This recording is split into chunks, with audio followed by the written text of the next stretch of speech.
मेरे सहयोगी आशीष तिवारी इस वक्त मेरे साथ ताजा जानकारी लिए जुड़ गए हैं। आशीष, जो कुछ भी टिप्पणी सुप्रीम कोर्ट की तरफ से उद्धव गुट को लेकर के हुई है, देखिए बहुत अहमियत भी रखता है, क्योंकि कहीं ना कहीं उद्धव गुट यही चाह रहा था और इस बात से कहीं ना कहीं फिक्रमंद हो चुके थे वो लोग कि सुप्रीम कोर्ट की तरफ से उनके लिए फेवरेबल सिचुएशन जरूर क्रिएट होगी।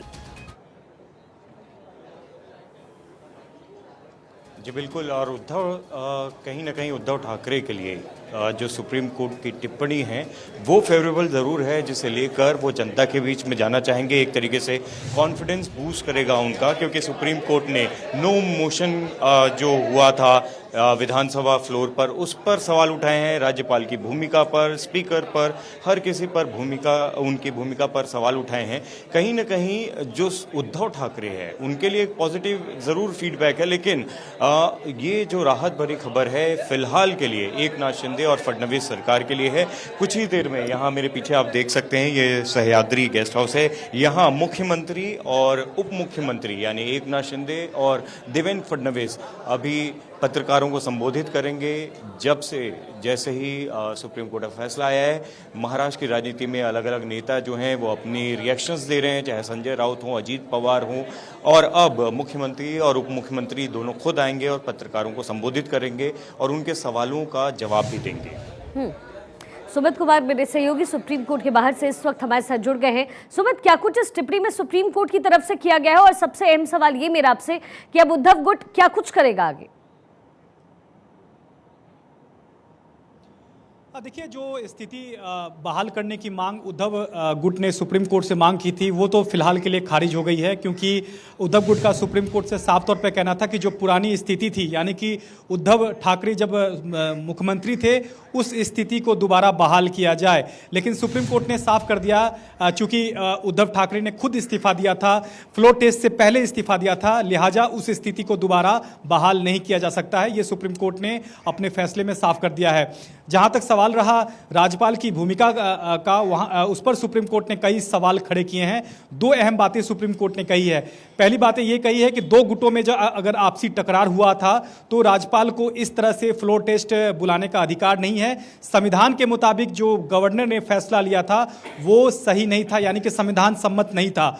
दूसरी बात जो सुप्रीम कोर्ट ने कही है कि अगर मान लीजिए कि गवर्नर ने स्पीकर फ्लोर टेस्ट बुलाने का ऑर्डर कर दिया, उसके बाद जो सरकार चुनने का जो दावा पेश किया था, फ्लोर टेस्ट बुलाने का जो फैसला किया था, वो फैसला सही था। ये सुप्रीम कोर्ट ने अपने फैसले में कहा है। यानी कि दो अलग अलग बातें सुप्रीम कोर्ट ने कही है। पहला ये कहा है कि गवर्नर ने जो फ्लोर टेस्ट बुलाने का फैसला किया था वो गलत था, लेकिन बाद में सरकार चुनने का जो फैसला था वो सही था। और दूसरी तरफ अगर बात की जाए, जो गोगावले को स्पीकर द्वारा जो व्हिप नियुक्त किया गया था वो भी असंवैधानिक था, ये सुप्रीम कोर्ट ने साफ कह दिया है। तो निश्चित तौर पर कोर्ट ने कहा है कि जो अयोग्यता पर जो फैसला है वो सुप्रीम कोर्ट नहीं ले सकता है, इसे स्पीकर ही लेंगे। लेकिन स्थिति अब बदल चुकी है। जहां तक स्पीकर की ओर से अयोग्यता पर फैसला लेने का था वो स्पीकर अब बदल चुके हैं। अब शिंदे गुट की सरकार है, शिंदे गुट के ही खेमे के ही स्पीकर है, लिहाजा इसका कोई आधार अब बनता नहीं है। लेकिन जहां तक नबाम रेबिया का जो फैसला है 2016 का, अरुणाचल प्रदेश का जो फैसला है उसकी समीक्षा सुप्रीम कोर्ट करेगा। 5 जजों की संविधान पीठ का यह फैसला था 2016 का।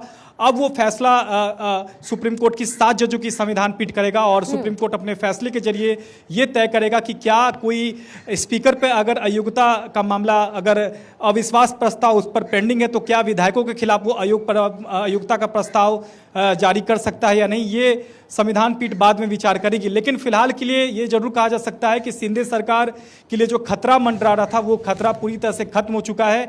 जहां तक अयोग्यता का मसला है, जो सुप्रीम कोर्ट ने कहा है कि कोर्ट इस पर फैसला नहीं लेगा, स्पीकर को ही लेना चाहिए, उसका कोई अब मतलब बन नहीं जाता है, क्योंकि अब सरकार बदल चुकी है, स्पीकर भी बदल चुके हैं।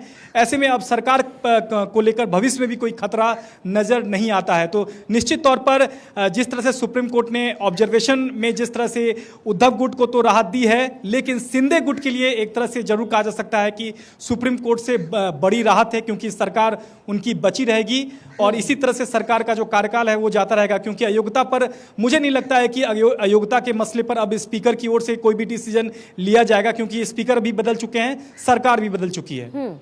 आशीष, ये मामला जितना और ये जो फैसला सुप्रीम कोर्ट की तरफ से लिया गया है विधायकों को लेकर कि स्पीकर की तरफ से फैसला आएगा और सुप्रीम कोर्ट इसमें कुछ कर नहीं सकता, लेकिन सुप्रीम कोर्ट का ये पूरा मामला और ये जो टिप्पणी है उद्धव गुट को कितनी पच पाएगी और इतने आराम से ये पूरा मामला शांत होता नजर तो फिलहाल नहीं आ रहा।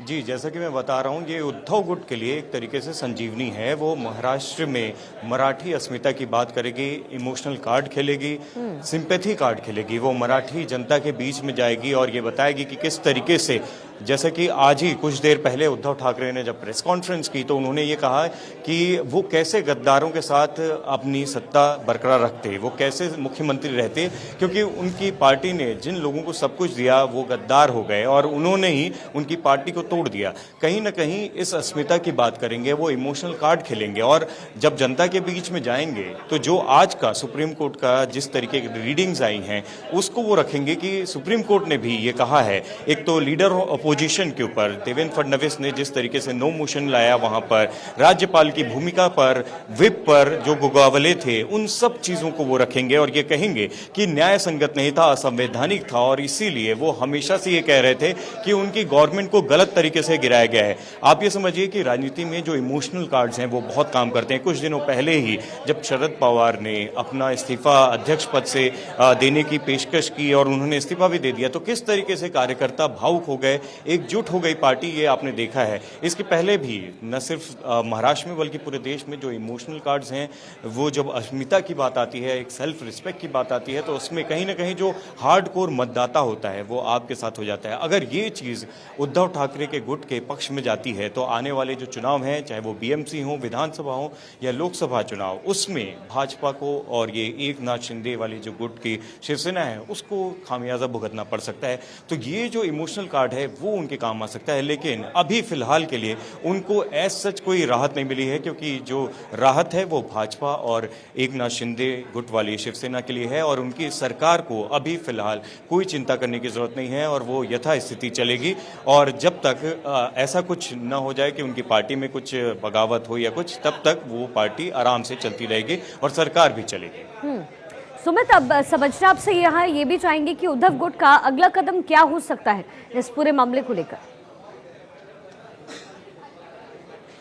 देखिए, फिलहाल तो जिस तरह से इस पूरे मसले पर सुप्रीम कोर्ट का फैसला आ गया है और राजनीतिक तौर पर ही उनको कोई फायदा मिले तो मिले, लेकिन कोर्ट से अब फिलहाल के लिए कोई फायदा मिलने नहीं जा रहा है, क्योंकि संविधान पीठ का ये फैसला था। सीधे तौर पर सुप्रीम कोर्ट ने अपने फैसले में 2 टूक कह दिया है कि दोबारा सरकार को बहाल नहीं किया जा सकता है, क्योंकि उद्धव ठाकरे ने खुद से इस्तीफा दिया था। अगर इस्तीफा उन्होंने अगर नहीं दिया होता तो उनकी दोबारा बहाली पर विचार किया जा सकता था। ऐसे में दोबारा बहाली का आदेश सुप्रीम कोर्ट की ओर से नहीं दिया जा सकता है।